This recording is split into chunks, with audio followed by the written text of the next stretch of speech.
সবাই আছে তো? হ্যাঁ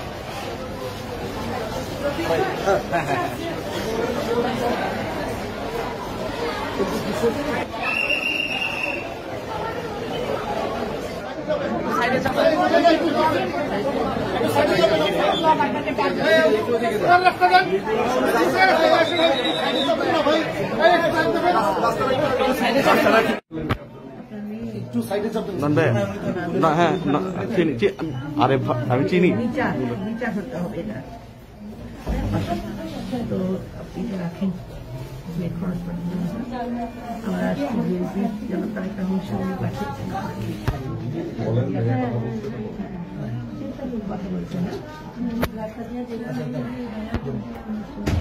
আচ্ছা ঠিক আছে আপনি চিন্তা করেন না আমরা সবার কাছে সবার যা আল্লাহ আর উনি বিএনপি মেম্বার সবাই আছে আমাদের পার্টি পুরো আপনাদের দিয়ে আছে এখানে ডাক্তার বলে দেওয়া হয়েছে যত সর্বোচ্চ চিকিৎসা সেটা আপনার ঠিক আছে চলুন যাই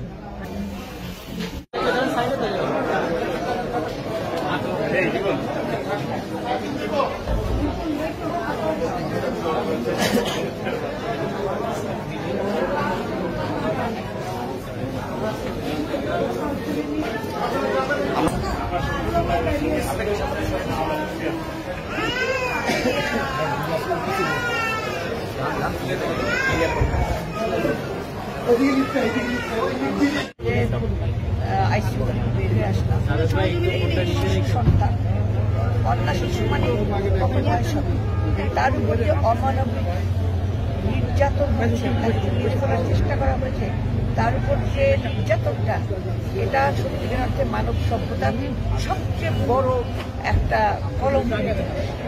আমরা দেখেছি যে এই যে ভিকটিমের যে স্বামী মানে ওর বড় বোনের স্বামী তাদের নাকি এরকম ঘটনা আগেও ছিল, কিন্তু তারা দিন দিন বাইরে বসে কাণ্ডগুলো করছে। এখানে আপনারা জানেন যে আমরা সকল সময় বিশেষ করে নারীদের ক্ষমতার জন্য কথা বলে থাকি। আমাদের ভারপ্রাপ্ত চেয়ারম্যান যিনি যাচ্ছেন আজকে সকালেও কথা বলছেন। আমরা এখন প্রতিটি জায়গায় আমরা নারী ও শিশু অধিকার ফোরাম থেকে সদস্য সচিব আমাদের নিপুণ রায়চৌধুরী আর আমরা বিভিন্ন জায়গায় প্রোগ্রাম করেছি এই অমানবিকতা এই নির্যাতন নিপীড়ন দূর করার জন্য। আমরা জানি ফ্যাসিস্ট সরকার সময় বিচারহীনতা ছিল, যে কারণে এগুলো দমন হয় নাই, তারা বরঞ্চ আরো উৎসাহিত করত এই ধরনের ক্রিমিনালকে।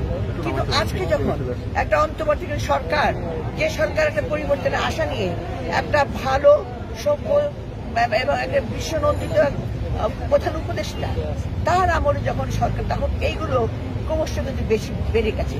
আপনি দেখেন বাসের মধ্যে ধর্ষণ, আপনি দেখেন একজন মহিলাকে রাস্তায় দাঁড় করে হেনস্থা করা, এবং এই যে কালকের যে ঘটনা, যে মেয়ের নাম আসিয়া, সে বোধ হয় ফরিদপুরের শ্রীপুর থানার একটা মাগুরার। এই মেয়েটা কি দোষ ছিল? তার কি বেঁচে থাকার কোনো অধিকার ছিল না? তাহলে সরকার কি করছে? আমাদের এখন প্রশ্ন যে আপনারা কি করছেন? একের পর এক ঘটনা করছে, মব জাস্টিস বলে আজকে অ্যানাউন্স করে লুটপাট হচ্ছে, জনগণের উপর জনগণকে হেনস্থা করা হচ্ছে। তাহলে আপনাদের কি, আমরা কি সরকার নাই বলবো? আপাতত আমরা অনেক আশা করে দিয়েছি, আমাদের আশা বক্তব্য যে আমরা যেমন দেখেছি শহীদ প্রেসিডেন্ট জিয়াউর রহমান, বেগম খালেদা জিয়া, জনাব তারেক রহমান যে নারী বান্ধব দল হিসাবে কাজ করেছে, আজকে আমি বলবো যারা নতুন দল গঠন করেছে সে তরুণ সমাজ, তোমরা যেমন একটা বিরাট আন্দোলনের মধ্যে দিয়ে ফ্যাসিস্টের পতন ঘটিয়েছ, তোমাদেরকে আমরা অভিনন্দন জানাই। তোমাদের এখন উচিত যারা এরকম ইনজাস্টিস করছে, যারা মিছিল ভীষণ ধর্ষণ শেষে হত্যার চেষ্টা করছে, যারা এরকম বিভিন্ন মুখে দাবি তোলে সমাজে অস্থিরতা সৃষ্টি করছে, যারা লুটপাট করছে, তাদেরকে ফিরিয়ে আনা।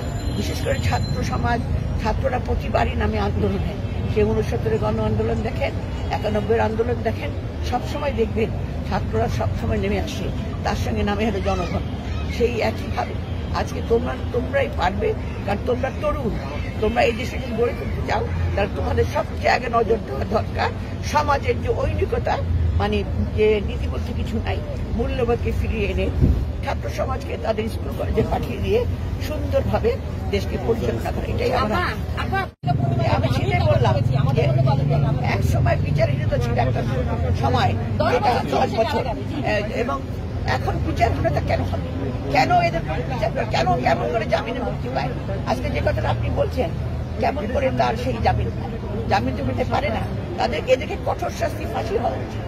এইটুকু শিশু সন্তানকে যারা বাঁচতে দিচ্ছে না, সত্যিকার অর্থে একটা শিশু সন্তান তার সম্পূর্ণ ভবিষ্যৎ পড়ে রয়েছে, তাকে হয়তো মেরে ফেলার চেষ্টা করা হচ্ছে।